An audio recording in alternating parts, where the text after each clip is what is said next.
You are slowly destroying your own life. You do it with a smile on your face. You do it through your endless, blind kindness. The modern world does not reward saints. The modern world devours them without any mercy. Every single time you say yes to someone, when your soul is screaming for a no, bury a small piece of your identity. You believe you are building beautiful bridges. In reality, you are constructing your own cage. People do not love you for your sacrifices. They merely tolerate your presence because you are useful. They see your kindness as a free resource. This is the dark truth of being too nice. It is a silent, creeping suicide of self-respect. You have become an actor in your own life, playing a role designed to keep everyone else happy. But who is keeping you happy? The silence that follows that question is your answer. You sleep poorly at night because you carry weights that belong to people who do not care. You are drowning while trying to keep others dry.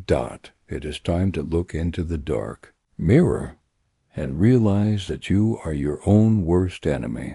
You have trained people to mistreat you by accepting their bad behavior without a fight.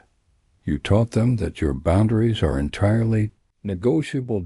You taught them that your time has no cost. Let us look closely at the concept of value.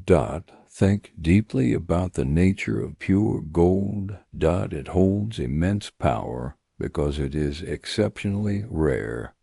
If gold fell from the sky like winter rain, we would sweep it into the gutters like dirt.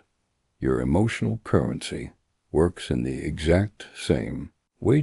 When you offer your deepest empathy to everyone, it ceases to have any meaning or impact. Marcus Aurelius knew this psychological reality well. He sat down daily with his private journal. He wrote words that we still read today. He told himself to expect the worst from people. He prepared for the ungrateful, the arrogant, the deceitful. He knew the masses were driven by blind self-interest. Yet, he never advocated for becoming their helpless victim. Stoic philosophy demands that we act with high virtue, but it strictly forbids us from surrendering our reason. When you treat every demanding person like a king, you automatically reduce your own status to a servant. Modern clinical psychology identifies this behavior as over-compliance. It is a deep trauma response disguised as goodness. You give away your power to buy temporary safety. You are only feeding the wolves at your door.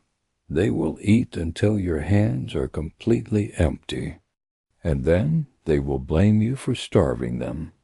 They will look at your empty hands with disgust. Then they will find a new source to drain. Your kindness becomes an invitation for psychological parasites. They attach themselves to your open, bleeding heart, and they feed until you are completely numb. There is a hidden, dark poison growing inside you. It expands every time you suppress your honest truth. You smile warmly while your stomach burns with acid.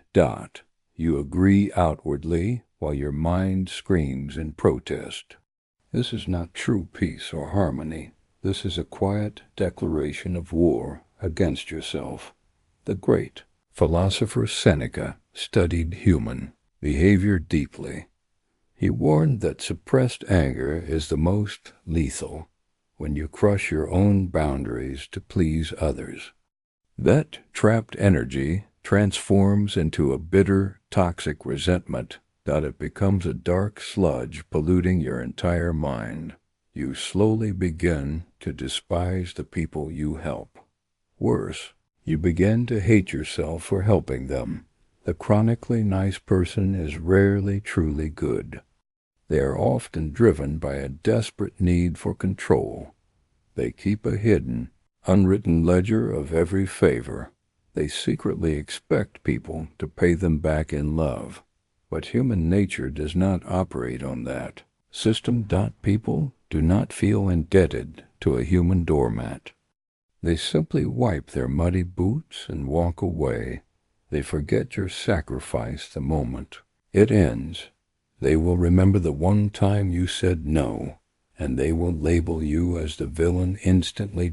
Years of your loyalty will vanish in a second, because their greed knows no history or gratitude. The world operates on a strict law of respect. People never truly appreciate what is given for free. If you offer your valuable time without any conditions, they will waste it without a second thought. If you offer your deep emotional energy constantly, they will drain you until you are completely hollow. The ancient Stoic Epictetus was born into brutal slavery. He understood human power dynamics better than most kings. He taught that true freedom is the only goal, and freedom means retaining total ownership of your consent. If a stranger can easily ruin your entire day, if a friend can dictate your personal weekly schedule, you are still wearing chains around your neck. You have simply handed them the keys to your life. Psychologists observe this dynamic in every social group. The individual who always yields is quietly cast aside. They are excluded from the choices that matter most, because their compliance is already guaranteed for free. You do not win genuine respect by being agreeable. You win respect by showing you can walk away. The absolute power to say a firm, cold no. Is the highest form of personal currency you have. When you stand firm, the dynamic shifts completely. Suddenly, your presence carries an actual cost. People begin to tread carefully around your domain. They realize you are not an object to use, but a force that must be negotiated with. So how do you stop this destructive cycle today? You must master the ancient art of strategic coldness. This does not mean turning into a cruel monster. It means becoming the fierce guardian of your life. Start by embracing the heavy discomfort of absolute refusal. When someone demands more than you can safely give, look them directly in the eyes with calm neutrality. State your refusal clearly without offering any complex justification. A long explanation is just a hidden, pathetic apology. It signals that you need their permission to say no. You do not need permission to rule your universe. Let them feel the sting of sudden, sharp disappointment. Let them whisper behind your back that you are selfish. Their emotional reaction is not your burden to carry. Marcus Aurelius looked at the vast, infinite cosmos. He saw that every creature has a specific design. Your design is not to fix broken, ungrateful people. Your design is to govern your own rational mind. Set your boundaries in solid, unyielding blocks of stone. If someone dares to cross that sacred line intentionally, punish their disrespect with your total, absolute absence. Silence and distance are the loudest weapons you possess. Let them experience the natural consequences of their choices. You are a protector, not a cosmic safety net. You must learn to sit comfortably with their anger. Their anger is proof that your boundary is working. It means they can no longer exploit your kindness. If you are still listening to my voice right now, you belong to a very rare, small group. You have felt the agonizing sting of deep betrayal. You have given your absolute best to the worst people. But today, that pathetic cycle comes to an end. Prove your absolute commitment to this dangerous new path. Subscribe to this channel at this very moment. Leave a specific comment below with these exact words. I reclaim my personal power. Today. Let me know that you survived until the end. Show the world you are no longer standard prey. Your true transformation begins in this dark realization. Walk forward into the world with eyes wide open. Your kindness is now a weapon, not a weakness. Protect your peace with a fierce, quiet intensity. Because no one else will ever do it for you.